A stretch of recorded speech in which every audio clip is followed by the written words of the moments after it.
think that the important thing here is the way in which China is thinking. What's fascinating in listening to the other speakers is the consistent thread is that China thinks globally, that it doesn't think narrowly, it doesn't think sectionally, it doesn't just think nationally, it doesn't think even regionally, but it has a conception of the world. It is addressing the world. It is thinking about the future. Now, this is a very, very unusual characteristic, I think. In fact, in many ways, it's a new characteristic of a global power.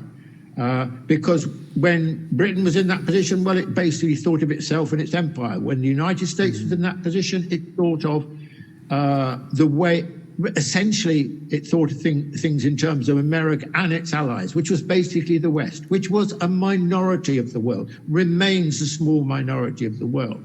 Whereas China, and this is deep in Chinese history, in my view, has a conception of the world, an idea of the world. Its starting point, its reference point is the world. China is trying to address the global problems, the idea of common destiny, and so on. These are very interesting thoughts. So I think that the security initiative, the development initiative, and the civilizational initiative are obviously all very closely related, but they've got to be seen in the long term.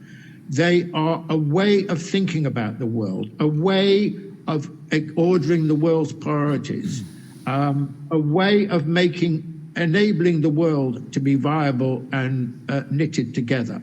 And at the moment, China really is the only country, I think, thinking in a consistent way about these kind of questions.